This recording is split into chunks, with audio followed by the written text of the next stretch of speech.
This is Dolynny TV, ladies and gentlemen. Welcome back to another edition, a midweek edition. Yes, I know these don't happen too often anymore.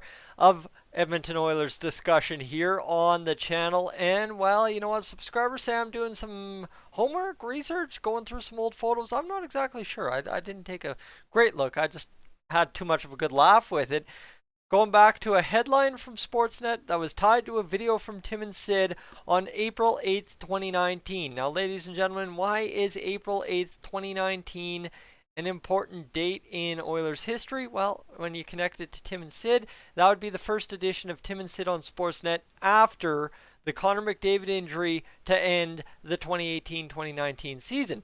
Now, there was a lot going on there, all right? I'm going to give myself some slack. I don't think I talked about this at all, because I think I would have gotten a heck of a lot of views if I did, considering what the topic is, if you see the headline of today's video. But, we were all worn out. We were frustrated. We were down. We were out. You know what? It was a great year in some senses, McDavid, Draisaitl, and then everything else was an absolute crap can disaster the way she finished. Well, you know what? That led to Sid Cicero getting to talk out loud on Tim and Sid about a trade proposal or a trade idea or a trade player idea for the Edmonton Oilers that would solve a lot of problems, right? Now, I'll just read you some Cole's notes I made on the whole video. You can go check it out. The headline is Tim and Sid, will Oilers trade Draisaitl to fix things in Edmonton? So right there, you already know what I'm talking about. So they start off with kind of a laughable intro in terms of taking a shot at the Oilers, looking kind of appealing to the more angry fan base out there at the time, saying, like, who on your team's worth anything? You got nobody to trade. Meanwhile, we had Nurse, Clefbaum, Larson, who coming off a weird year.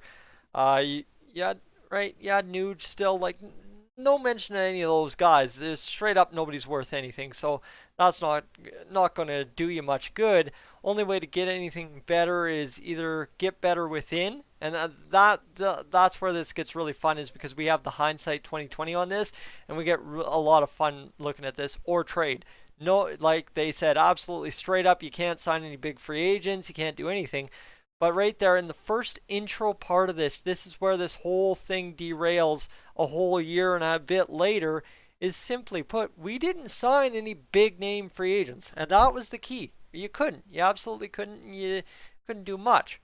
One part of, we'll talk about the next part, but the part was we signed a lot of key free agents for cheap, right? You think about Gaetan Oss being a warm body that really evolved into doing some effective Swiss Army knife kind of stuff for us. Same with Joakim Nygard, especially when you look at both of them drawing penalties. Then you've got the penalty killers in Sheehan and Archibald and what they've done. And you look, right, fantastic. Can't complain about those guys. Anybody else I'm missing around? I don't think I am. Re-signing, obviously, Chase on to do what he does. And then, of course, trading Lucic for Neal. There's a lot of great things that took place that really neither of Tim or Sid could see for the Oilers. And this was at a time, I will give them a little bit of a break on the whole thing. It's all speculative. The season just ended. Keith Gretzky's still interim general manager. There is no Ken Holland yet. Nobody's even mentioning Ken Holland yet in talks as of April 8th, 2019. So this is all kind of just spitballing ideas, and I'm not here to harp on them, but it's just kind of a retrospective on what they said and kind of, ooh, you know what? Got it wrong. But for Oilers fans, it worked out perfect.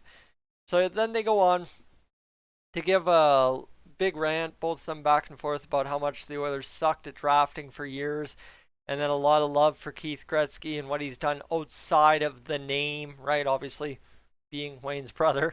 And then Sid straight up goes on with his answer about who the Oilers can trade to magically solve the problems, free up cap space.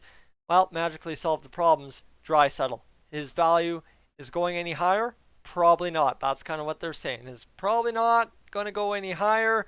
Over 100 points last year, $8.5 million contract, 50 goal scorer. Value may never be higher.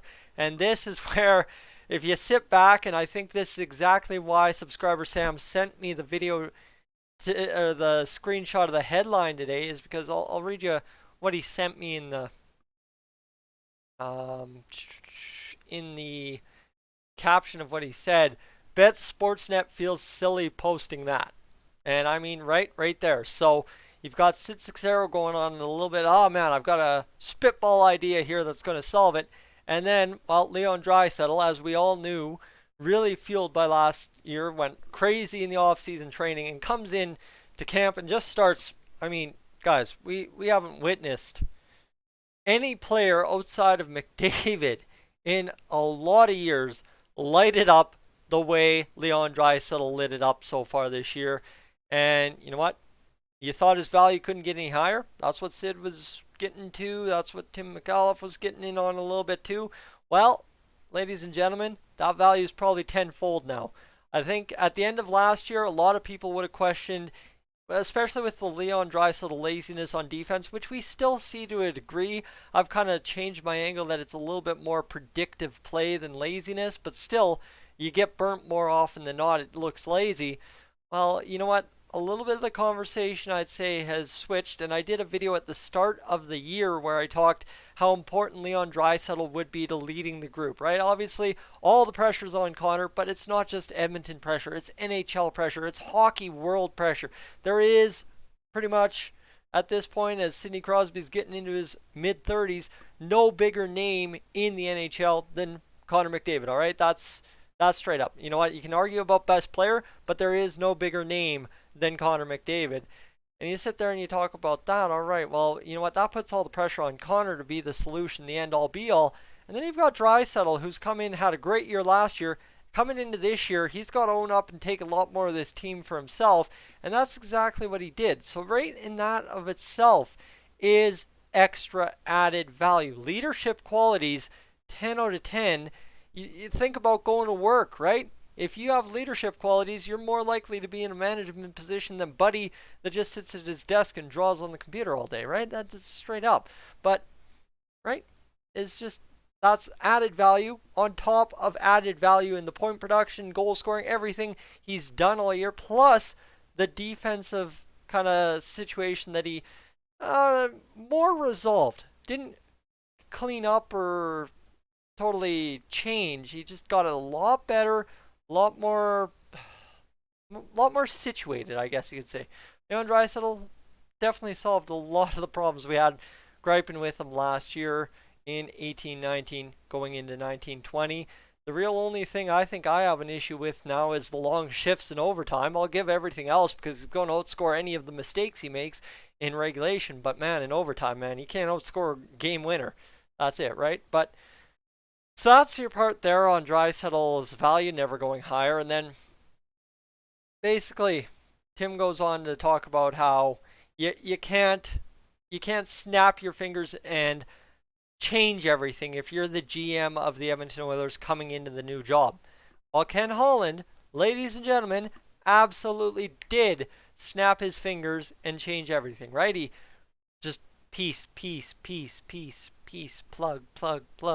Thomas Yurko, to an extent, his name I forgot in the intro, but right, plugged a couple of pieces in, and there you go. You've got yourself a solution, and that's it. That is it, right?